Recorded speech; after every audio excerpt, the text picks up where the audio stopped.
माननीय अध्यक्ष जी, ये एक महत्वपूर्ण 4 विधेयक हैं जिनको संयुक्त रूप से इसलिए लिया जा रहा है कि इनका जो सब्जेक्ट मैटर और संदर्भ है वो सेम है। संसद ने और संसद के बाद बहुमत की दृष्टि से देश की विधानसभाओं ने संविधान का 101वां संशोधन पारित किया था। इस संशोधन को पारित करने से पूर्व जो इस देश में इनडायरेक्ट टैक्सेस की प्रणाली थी, वो प्रणाली जो आज भी चली आ रही है, जो 15 सितंबर इस वर्ष तक चलेगी, उसके तहत कुछ टैक्सेस केंद्र को लगाने का अधिकार था, कुछ टैक्सेस राज्यों को लगाने का अधिकार था। और इसलिए बहुत वर्षों से ये चर्चा चल रही थी कि इन टैक्सेस को इकट्ठा मिलाकर एक संयुक्त रूप से टैक्स देश के अंदर हो, जो सारे देश के अंदर अपने आप में लागू हो। इसका उद्देश्य भी बड़ा स्पष्ट था कि एक बार ये टैक्स लागू हो जाता है तो जब जितने भी गुड्स हैं, सर्विसेज हैं, पूरे देश के अंदर उनका मूवमेंट हो पाएगा, पूरे देश में एक जैसी टैक्स प्रणाली होगी, एक असेसी का केवल इंटरफेस एक असेसिंग अथॉरिटी के साथ होगा और जो उसमें से टैक्स निकलेगा वो केंद्र और राज्य अपने आप में बांट लेंगे। अब इस व्यवस्था को बनाने के लिए पहले एक एम्पावर्ड कमेटी कई वर्षों तक कार्य करती रही और एक आम राय के बाद सर्वसम्मति से संसद के दोनों सदनों ने इसको पारित किया था। यह संविधान संशोधन क्या था और इसका असर क्या है, हम लोगों को इन कानूनों को चर्चा करना और पारित करने से पूर्व इनको समझ लेना पड़ेगा। और इसका कारण स्पष्ट इसलिए है, मैं इसकी आवश्यकता इसलिए समझता हूं कि आज तक जो देश में व्यवस्था रही है उस व्यवस्था से भिन्न एक लेजिस्लेटिव व्यवस्था भी अब देश के अंदर बन रही है। आज तक जो देश में व्यवस्था रही है उसमें एक सेंट्रल लिस्ट है, केंद्र की सूची है, जिसमें एकाधिकार कानून बनाने का केंद्र का रहता है। एक राज्यों की सूची है जिसमें एकाधिकार कानून बनाने का अधिकार राज्यों का रहता है। जो कंकरेंट लिस्ट है उसमें केंद्र को प्राइमेसी मिलती है कि अगर केंद्र उसकी दृष्टि से कानून बनाता है तो वो फिर लेजिस्लेटिव स्पेस केंद्र की हो जाती है, राज्य को उसको मानना पड़ेगा। और अगर केंद्र नहीं बनाता तो फिर राज्य को अनुमति के साथ कानून बनाने का अधिकार होता है। लेकिन ये जो संविधान संशोधन हम लोगों ने पारित किया, वो आज तक 1950 से जब से संविधान बना जो व्यवस्था चली आ रही थी कि उस कानून को बनाना और उस व्यवस्था का संचालन करना या केंद्र करेगा या राज्य करेगा, ये उससे भिन्न हटकर है। It is different because we are now creating by law a jurisdiction simultaneously both in the center and the states, and in the process handing over the indirect tax administration to the first federal institution that India has created, where the center and the states both will participate. ये किस तरीके से किया, एक बार जो संविधान संशोधन है जो हम लोगों ने बनाया उसके एक दो उसके प्रावधान है वो पढ़ने आवश्यक है। इसका जो अधिकार मिला वो आर्टिकल 246 कैपिटल ए से मिला। आर्टिकल 246 कैपिटल ए ये कहता है, notwithstanding anything contained in article 246 and 254, parliament and subject two clause 2, the legislature of every state have the power to make laws with respect to goods and services tax imposed by the union or by such states. इसका अर्थ यह है article 246 ए का कि संसद को भी और राज्यों की विधानसभा को भी गुड्स एंड सर्विसेज टैक्स लगाने का अधिकार होगा। और इस अधिकार का दोनों प्रयोग कैसे करेंगे कि उस अधिकार में आपस में टकराव न आए, क्योंकि जो संघीय ढांचा है वो तभी चल सकता है। इसकी व्यवस्था के लिए हम लोगों ने दो प्रावधान और बनाए। आर्टिकल 269A,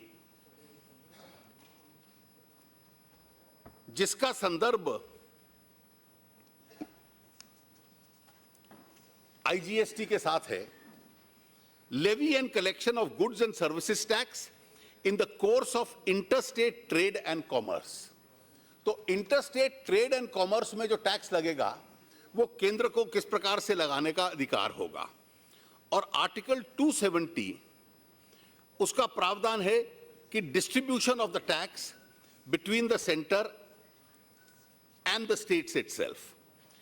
इसके बाद जो उसकी पूरी व्यवस्था थी वो हमने आर्टिकल 279 कैपिटल ए में डाली। आर्टिकल 279A के माध्यम से जीएसटी काउंसिल बनाई गई। जीएसटी काउंसिल में 29 राज्य, 2 यूनियन टेरिटरीज जिनमें विधानसभा है, दिल्ली और पुडुचेरी, यानी 29 + 2 31, और एक केंद्र, यानी 32 राज्यों का प्रतिनिधित्व रहेगा। उन राज्यों के जो वित्त मंत्री होंगे वो उसके सदस्य होंगे। और उस जीएसटी काउंसिल को हमने ये अधिकार दे दिया कि आप रेकमेंड कीजिए कि टैक्स का ढांचा कैसा होगा, टैक्स की प्रणाली क्या होगी, टैक्स की व्यवस्था क्या होगी, और इस टैक्सेशन के संबंध में कानून किस प्रकार से बनेंगे। So the power to recommend, और इसमें जो प्रावधान में पढ़ दूं 279A में जो 4 है, the goods and services tax council shall make recommendations to the union and to the states, यानी केंद्र सरकार को भी और राज्यों को भी काउंसिल सिफारिश करेगी on A taxes and सेसेस and surcharges, be the exemptions, see the model goods and services tax loss. तो जो कानून भी हैं उनकी व्यवस्था भी एक प्रकार से ये काउंसिल अपने आप में तय करेगी। और इस काउंसिल की हम लोग अभी तक 12 मीटिंग्स कर चुके हैं। हर मीटिंग 1 दिन, 2 दिन, 3 दिन चलती है, कई घंटों तक चलती है। और हम लोगों का एक प्रयास ये रहा कि एक ऐसी व्यवस्था बने कि ये काउंसिल एक प्रकार से सर्वसम्मति के साथ अपने निर्णय ले। अब उस सर्वसम्मति के साथ जो निर्णय काउंसिल ने लिए हैं, उसने अपनी रिकमेंडेशन 5 कानूनों के संबंध में भेजी है, जो 4 संसद के सामने आएगी, और एक रिकमेंडेशन हर राज्य की विधानसभा और 2 यूनियन टेरिटरीज जिनमें विधानसभा यानी 31 विधानसभाओं के सामने जाएगी। ये 5 कानून क्या हैं?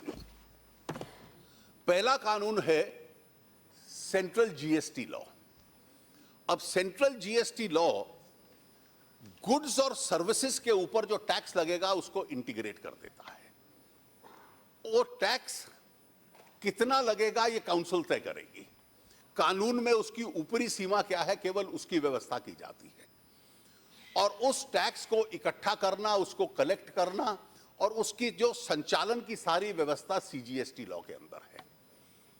इसका दूसरा कानून है एसजीएसटी लॉ, जो केंद्र के सामने नहीं आएगा, जो 31 विधानसभाओं के सामने जाएगा, जो सेंट्रल लॉ का एक प्रकार से मिरर इमेज है कि हर राज्य में जो स्टेट जीएसटी है वो किस प्रकार से लगेगा।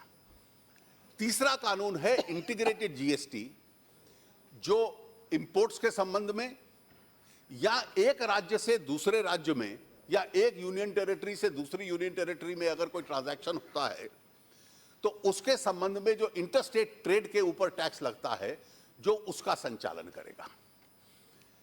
तीसरा कानून है UT GST law, union territory GST law. 5 ऐसी यूनियन टेरिटरीज हैं जिनमें विधानसभा नहीं है, चंडीगढ़, अंडमान निकोबार एक्सेट्रा।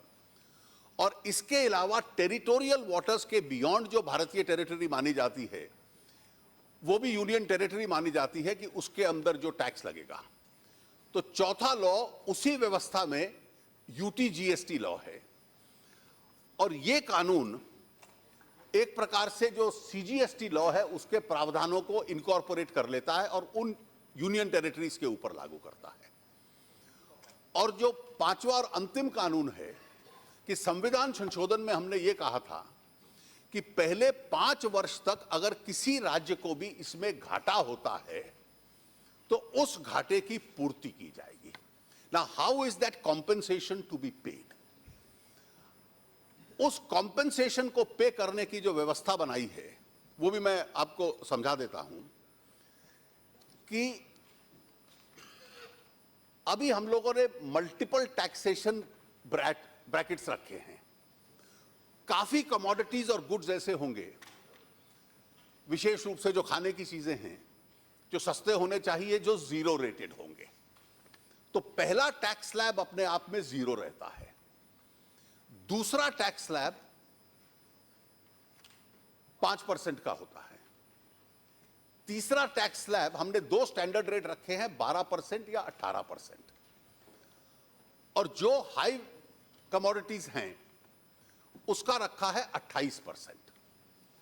लेकिन कई ऐसे गुड्स हैं जिनका स्वास्थ्य के ऊपर एडवर्स असर पड़ता है, जिनको सिन प्रोडक्ट्स कहते हैं, या लग्जरी प्रोडक्ट्स हैं, जिनके ऊपर आज टैक्सेशन व्यवस्था 28 से ज्यादा है। मान लीजिए टबैको रिलेटेड सिगरेट्स, इस तरह के आइटम्स हैं, ये 60-65% तक जाते हैं। लग्जरी व्हीकल्स 40% तक जाते हैं। इसलिए लग्जरी आइटम्स और सिन प्रोडक्ट्स और एनवायरमेंट, जैसे कोल के ऊपर सेस हम लोग लगाते हैं, वो एनवायरमेंटली पर्यावरण की दृष्टि से वो टैक्स लगाना आवश्यक होता है।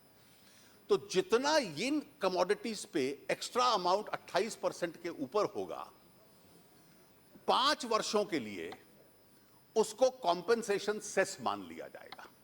मान लीजिए अगर सिगरेट पे 65% लगता है, मैं उदाहरण के तौर पे कह रहा हूं, या लग्जरी व्हीकल पे 40% लगता है, तो 28 से ऊपर वाला कंपोनेंट उसका कॉम्पेंसेशन फंड में चला जाएगा।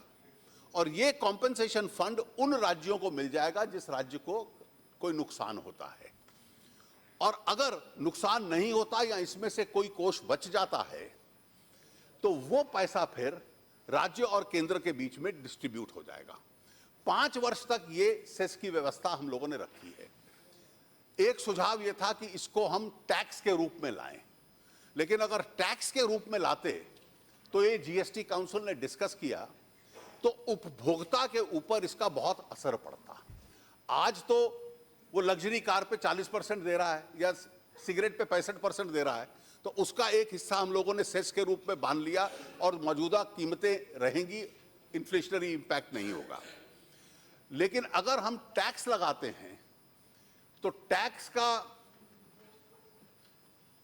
एक हिस्सा डेवोल्यूशन में जाता है, दूसरा हिस्सा फिर राज्य और केंद्र के अंदर बंटता है, फिर उसमें से जो केंद्र का हिस्सा आएगा, यानी 50,000 करोड़ रुपए का कॉम्पेंसेशन पैकेज बनाने के लिए देश की जनता पे 1,72,000 करोड़ रुपया टैक्स लगाना पड़ता। लेकिन ये जो वैकल्पिक व्यवस्था की है, इसमें कोई एडिशनल टैक्स नहीं लगेगा और मौजूदा ढांचे के अंदर में से ही कॉम्पेंसेशन कलेक्ट होकर किसी लूजिंग स्टेट को कॉम्पेंसेशन दिया जा सकेगा। तो आज संसद के सामने अभी जो व्यवस्था अभी तक हुई है, उस व्यवस्था के दौरान ये 5 कानून तैयार हो चुके हैं। जो रूल्स बनने हैं, कई रूल्स तैयार हो चुके हैं, बकाया रूल्स 31 तारीख को तैयार होंगे। और एक ब्रॉड प्रिंसिपल काउंसिल ने तय किया कि काम का बंटवारा राज्य और केंद्रों के बीच में कैसा होगा, उसके ऊपर सर्वसम्मति हो चुकी है।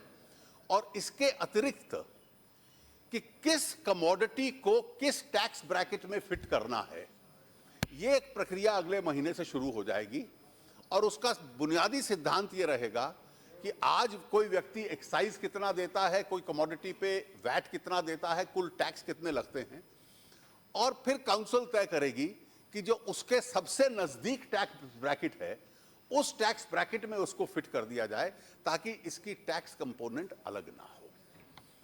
मैं केवल इतना आरंभ में एक अंतिम बार कहना चाहता हूं कि the law that we are dealing with, even though parliament and state legislatures have the plenary power to legislate,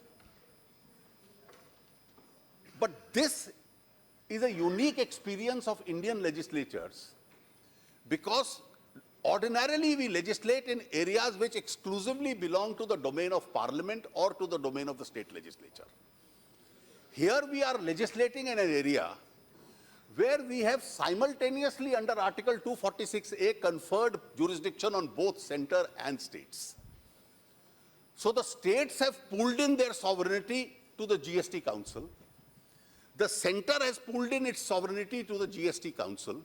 So GST Council is India's first federal institution where sovereignty of the center and the states in relation to indirect taxes has been pulled together in a federal institution.